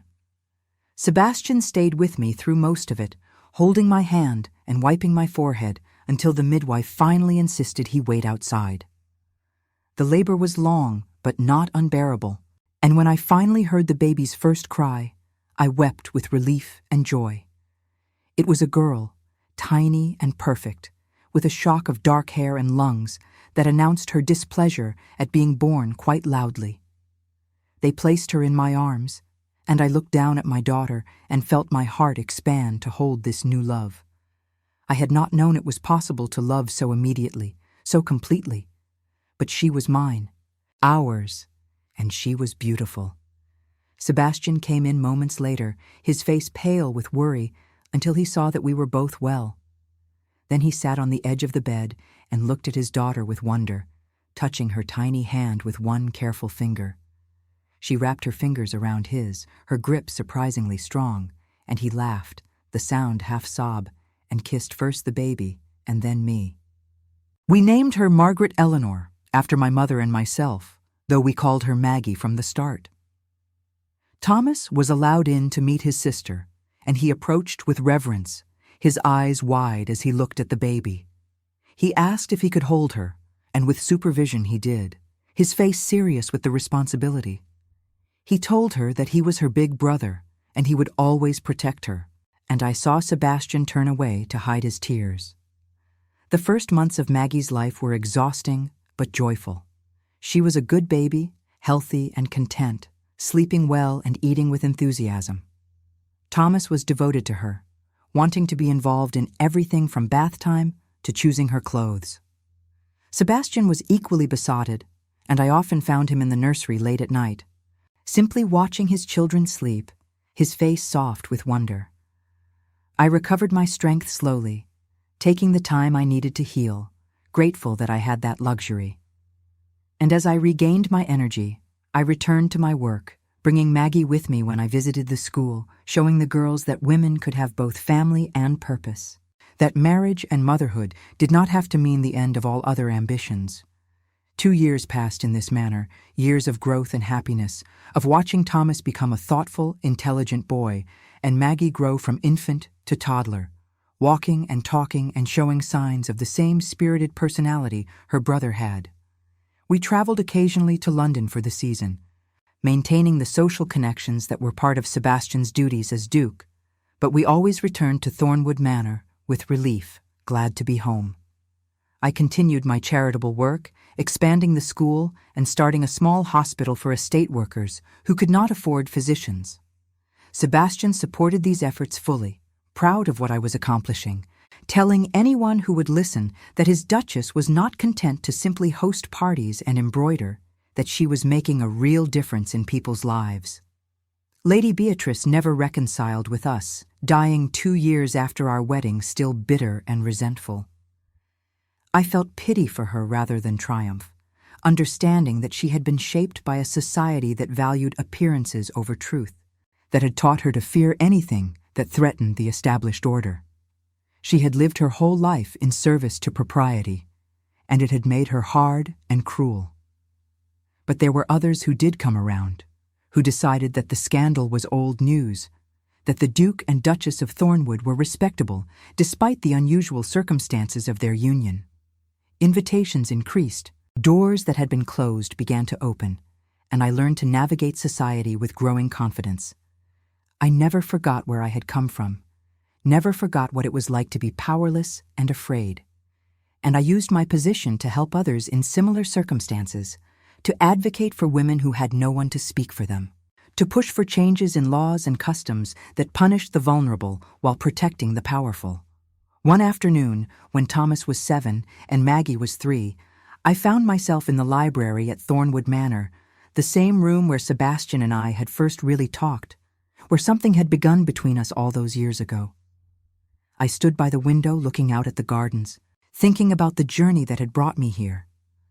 I thought about the girl I had been, arriving at this house with such hope, believing that her education and her character would be enough to secure a good position. I thought about the night she had fallen in love, the night that had seemed so magical and had led to such suffering. I thought about her sitting in that narrow room in the village, holding a newborn baby and wondering how she would survive the next day, let alone the next year. That girl had been so afraid, so certain that her life was ruined, that she would never escape the shame that society had heaped upon her. She could not have imagined standing here now, the Duchess of Thornwood, respected and admired, raising 2 beautiful children with the man she loved. Sebastian found me there, drawn by some instinct that told him I needed him. He came to stand beside me, slipping his arm around my waist, and asked what I was thinking about. I told him I was thinking about how far we had come, about all the obstacles we had overcome, about how improbable our happiness was.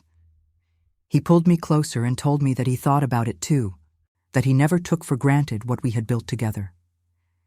He said that every day he woke up grateful that his mother's lies had not succeeded in keeping us apart forever, that we had found our way back to each other despite everything. I asked him if he had any regrets, if he ever wished he had married someone like Lady Helena, someone whose presence in his life would have been easier. He looked at me with such intensity that I felt my breath catch, and he told me that easy was not what he wanted, had never been what he wanted. He wanted me, with all the complications and challenges that came with that choice. He wanted the woman who had survived 3 years alone, who had raised their son with nothing but love and determination, who had stood up to society's judgment and refused to be broken. He said that loving me had made him a better man, that fighting for our family had given his life meaning beyond the duties of his title. He said that he would make the same choice 1,000 times over, that I was worth any price. I kissed him then, there in the library where it had all begun, and I felt the circle close. The story complete. We had come back to where we started, but we were different now, stronger, bound together by more than passion, by shared struggle and shared triumph. That evening, we gathered for dinner as a family, Thomas telling stories about his lessons, Maggie demanding attention with the imperious confidence of a well-loved toddler. I looked around the table, at my husband and my children, at the servants moving quietly to attend us, at the portraits of Thornwood ancestors watching from the walls, and I felt a profound sense of belonging. This was my home now. These were my people. I was no longer the frightened governess hoping for acceptance, no longer the desperate mother wondering how to survive. I was the Duchess of Thornwood, and I had earned that title through fire and suffering, through courage and determination. After the children were in bed, Sebastian and I walked in the gardens as we often did, enjoying the cool evening air and the sound of night birds. We talked about our plans for the estate, about Thomas's education, about whether we wanted more children. We talked about the school and the hospital, about politics and books and 100 other things, and then we simply walked in comfortable silence, his hand holding mine, and I felt such peace. The past no longer had power over me. The shame I had carried for so long had been transformed into strength, the suffering into wisdom. I had learned what I was capable of, learned that I could endure more than I ever imagined, learned that love was worth fighting for, even when the world seemed determined to destroy it. Thomas was growing into a young man who would be a credit to the Thornwood name, not because of his title, but because of his character, his compassion, his sense of responsibility to those less fortunate. Maggie would grow up knowing her own worth, seeing in her mother an example of a woman who had refused to let society define her, who had claimed her own power and used it wisely. And Sebastian and I would grow old together, would raise our children and watch them have children of their own, would continue to work for the causes we believed in, would love each other through all the years we had been given. Later that night, lying in our bed with Sebastian's arms around me, I thought about the girl who had stood in a ballroom and been laughed at, who had spoken the truth and been called a liar, who had been cast out with nothing but the child growing in her belly. I thought about her pain and her fear, her certainty that her life was over. If I could speak to her now, I would tell her that she was stronger than she knew, that the suffering would not last forever, that there was joy waiting for her if she could just hold on. I would tell her that the man she loved had not abandoned her, that he would come back, that they would find their way to each other again. I would tell her that the laughter would eventually stop, that she would stand in that same ballroom years later with her head held high, with a title and position and the respect she had always deserved. I would tell her that her son would grow up happy and loved, that he would have siblings and security and every opportunity life could offer. I would tell her not to give up, not to let the cruelty break her, not to stop believing in the possibility of redemption. But I could not speak to her across time, could only remember her and honor what she had endured.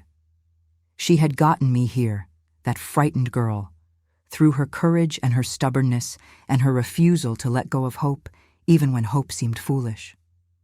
Sebastian stirred beside me, pulling me closer, and I settled against him with a sigh of contentment.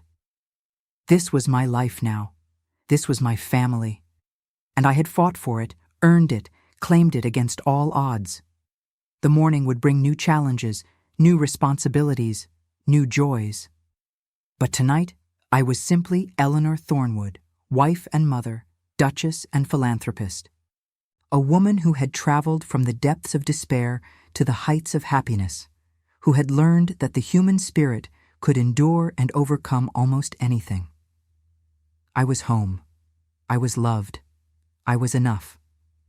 And as sleep finally claimed me, my last thought was one of profound gratitude. For Sebastian, for our children, for the second chance we had been given, for the life we had built together from the ashes of scandal and separation. I had stood in a ballroom once and been destroyed by laughter. But I had risen from that destruction, had rebuilt myself into something stronger, and now I stood in that same house as its mistress, secure in the knowledge that I belonged here, that I had earned my place, that no one could ever take it from me again.